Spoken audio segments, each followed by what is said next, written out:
Hey, aku udah semakin cerah kan sekarang.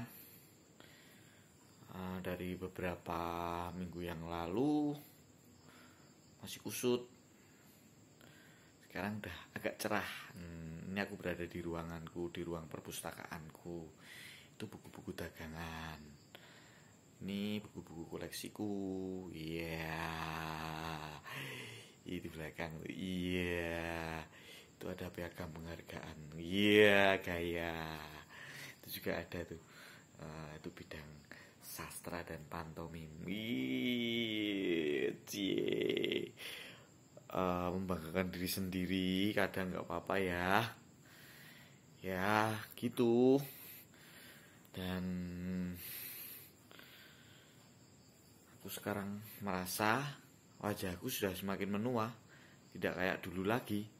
Masih kecil, masih ya masih banyak disayang oleh orang-orang.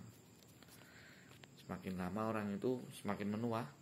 Rambutku udah mulai menipis, butak kan. Gak apa-apa. Terus perkaranya, kalau udah menua terus mau ngapain coba? Mau hidup kayak apa? Mau hidup seperti apa?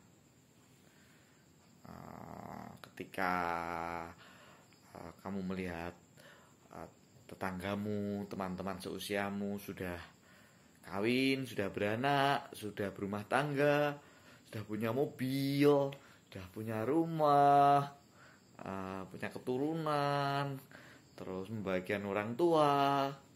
Terus kalau nggak kayak gitu kamu merasa gagal gitu. Jadi aku gagal dong. Iya.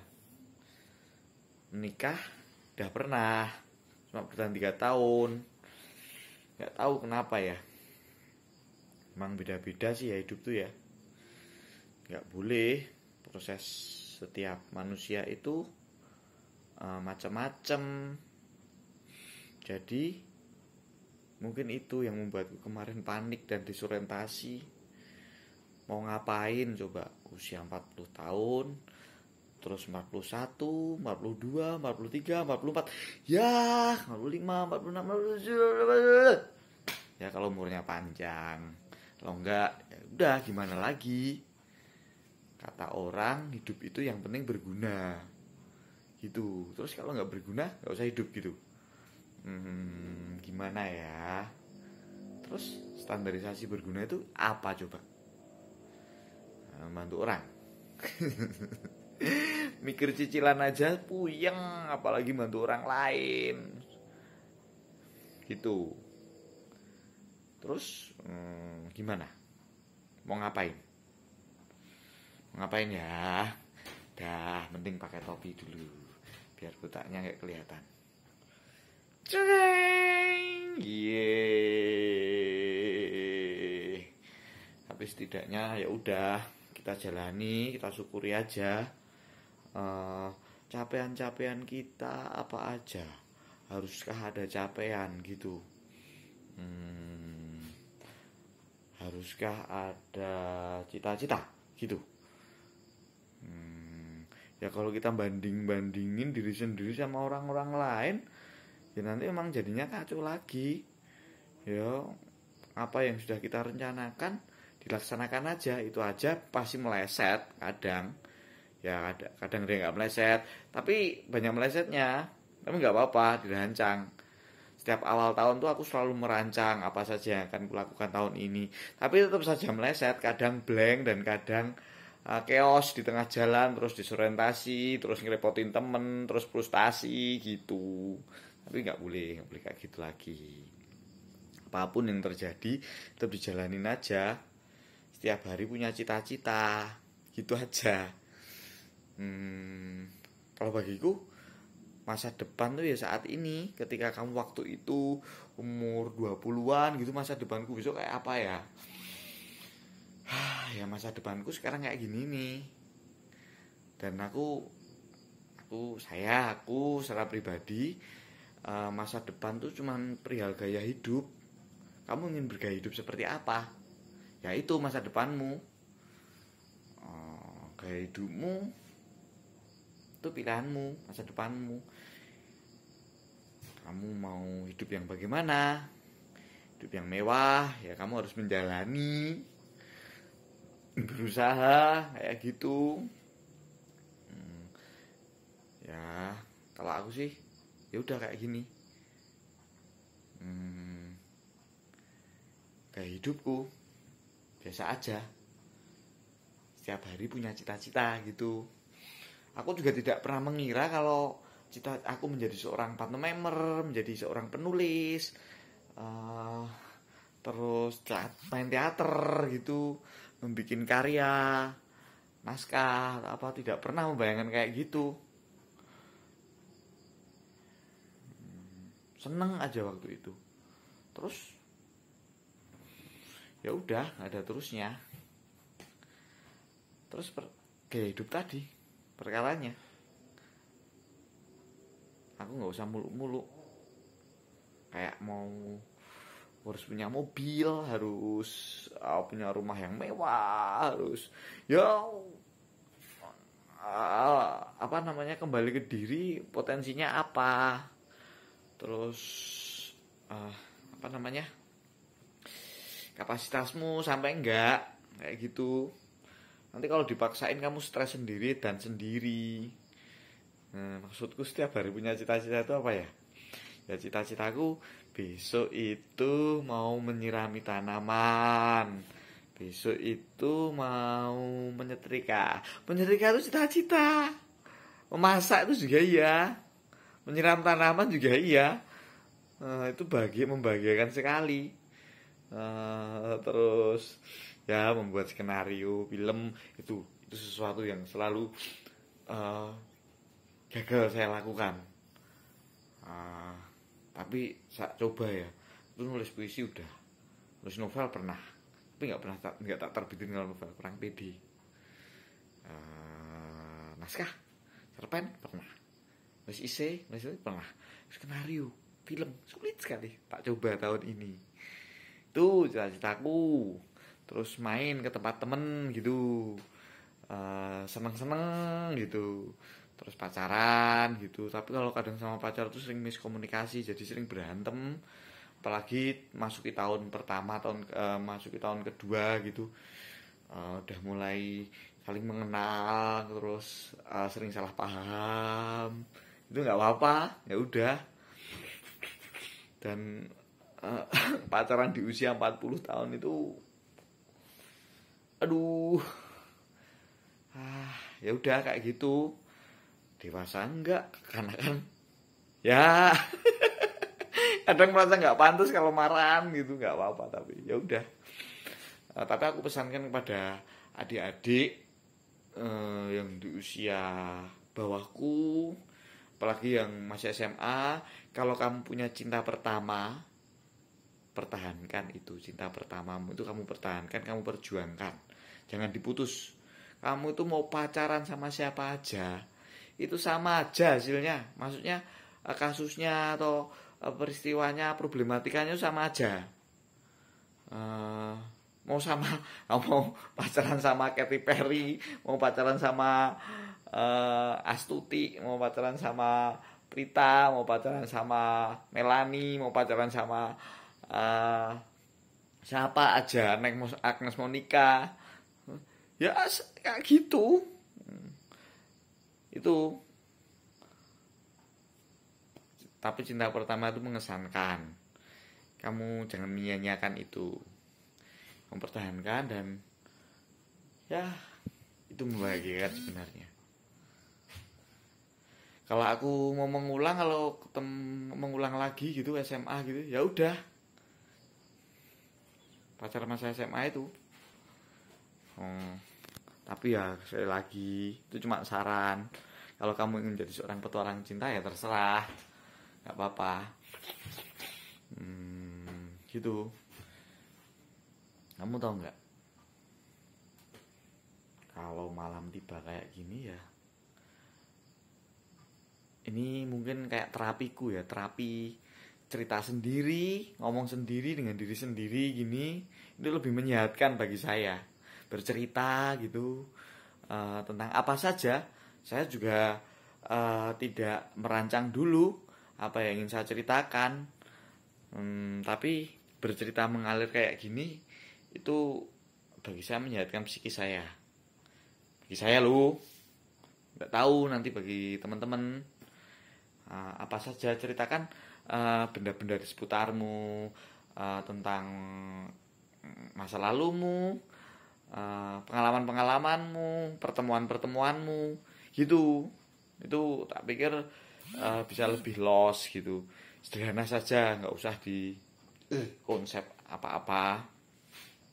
Ya kadang ada suara getar itu apa apa ini WhatsApp masuk atau apa, udah nggak apa-apa. Itu sesuatu banget bagiku, bagi saya secara pribadi. Cerita-cerita kayak gini tadi saya hari ini senang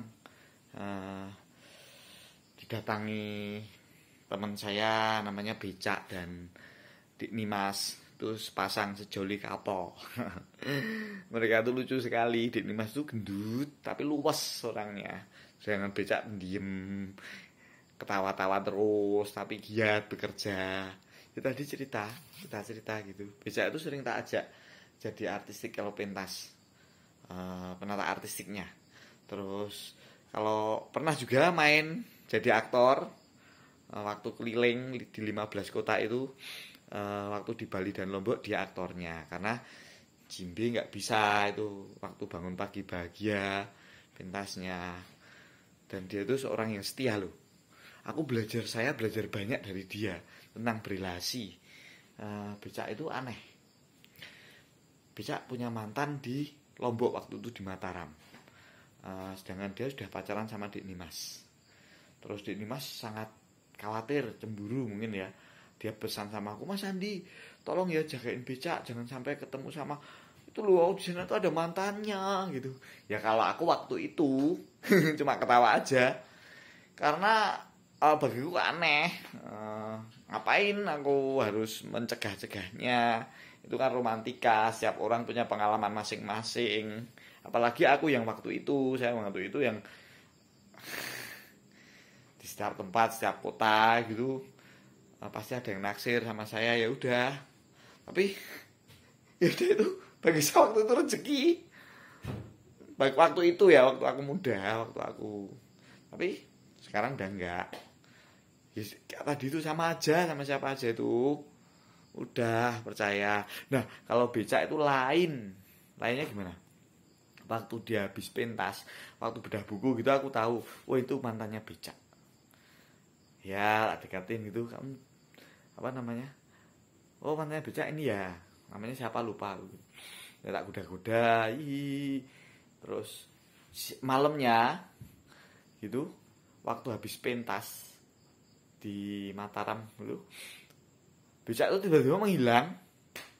Gak tahu, tak pikir marah, soalnya pernah ada pengalaman kayak gitu waktu pentas sama dia di mana, Jombang itu. Dia marah kayak gitu, ngambek, tiba-tiba hilang, diem aja itu. Wah aku deg-degan lagi kan. Nah ya udah tak cari kemana-mana nggak ada. Dan sampai penonton habis itu ada seorang cewek. Wah ini mana yang bisa nunggu. Tak datangin, halo, nyari Becak ya. Nah si cewek itu diem aja, nggak apa-apa kok mas gitu jawabnya. Aku tuh lihat karyanya dia gitu udah seneng kok. Dia melihat instalasi yang dibangun Becak itu, dan tadi mungkin dia nonton juga. Dan ternyata ya udah dia pergi gitu. Udah selang beberapa waktu Becak muncul. Lu sak neng sekondi dari mana? Dia cuma prengas-prengas. Dia tidak menjumpai mantannya itu. Dia setia, komitmen dengan Dik Nimas itu. Oh gila, so sweet. Itu aku gak bisa kayak gitu waktu itu. Oh Becak bisa. Dan itu bagi saya sebuah pelajaran untuk saya, yang tidak asal ternyata pacaran itu. Ya di usia saya yang seperti ini,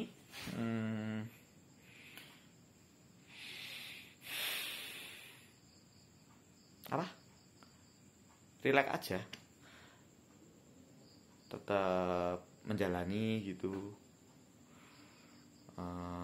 Dan kadang saya tuh merasa nggak bisa berelasi, egonya tinggi, atau kadang kurang perhatian, terlalu autis sama sesuatu gitu, jadi nggak sempat ngapa-ngapain sama pacar, maksudnya menyapa, menyayang gitu. Ya kadang sempat aku cium, tak peluk gitu, tapi masih kurang, namanya cewek, aku marah.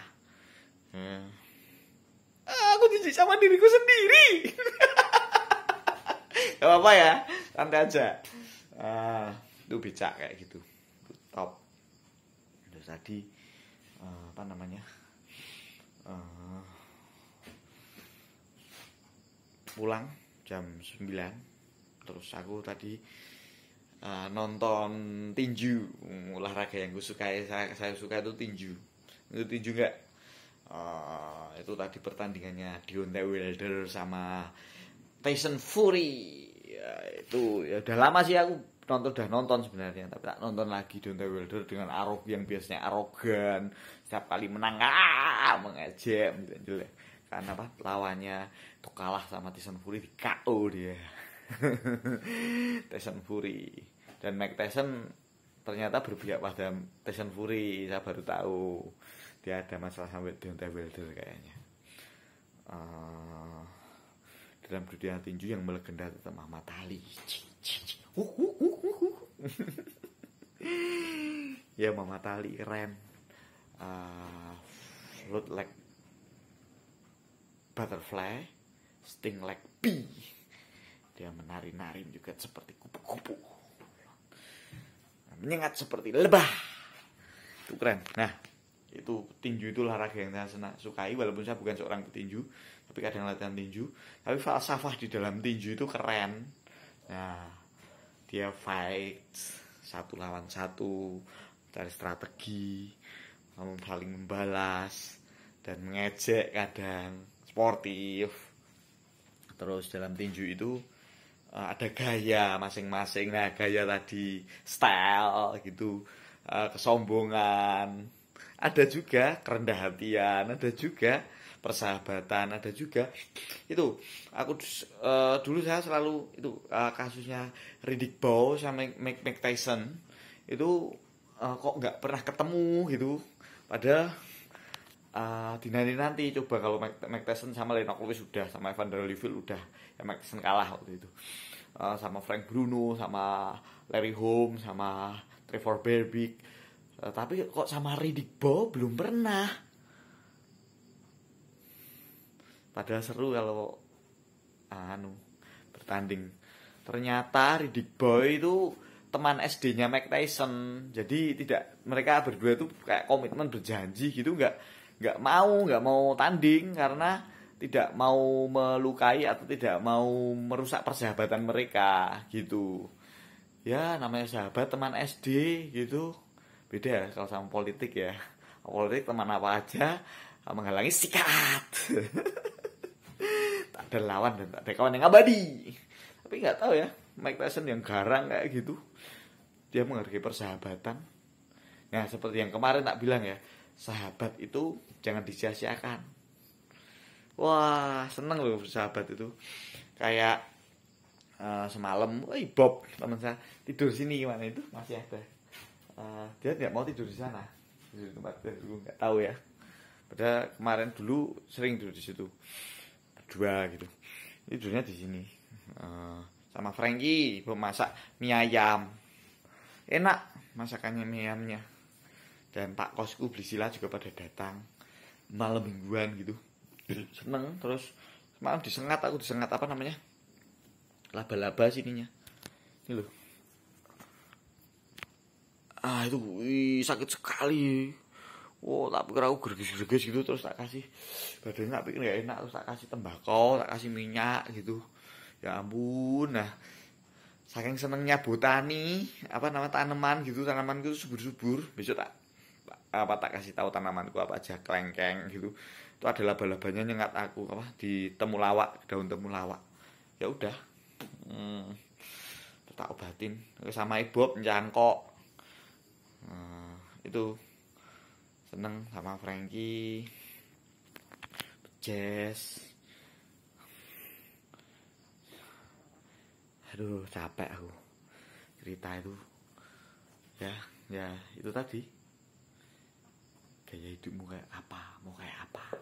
Kalau aku gaya hidupnya kayak gini aja. Bercita-cita setiap hari, cita-cita kecil-kecil aja. Nulis apa, ketemu siapa gitu. Terus ingin bantu apa, ingin ngasih sesuatu pada gelandangan, pada siapa. Kecil-kecil aja, ingin membaca buku, ingin mengoleksi ini, itu, gitu. Terus apa gitu, ingin membahagiakan siapa, ingin ngapain, dan cerita di malam hari seperti ini. Dah ya, see you. 20 menit loh. Biasanya cuma 15. Sekarang udah oke. Aku mau membaca. Udah lagi. Dah bersemangat. Besok aku mau jualan. Toko kerja keras, aku punya toko online, toko kerja keras namanya.